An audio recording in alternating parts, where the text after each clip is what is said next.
Mga kapanalig, tayo manalangin sa ngalan ng Ama, ng Anak, ng Espiritu Santo. Amen. Amen. Papagmahal na Ama, basbasan mo ang iyong bayan na ngayon po ay nababalot ng kadiliman.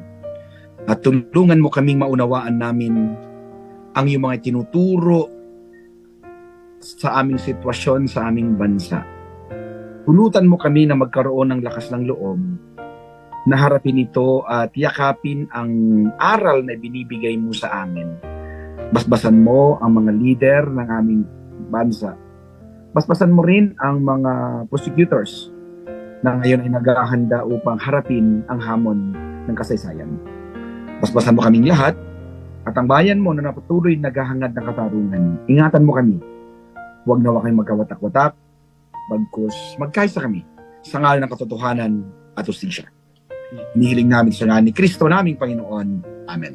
Amen. Sa ngalan ng Ama, ng Anak at ng Espiritu Santo. Amen. Amen.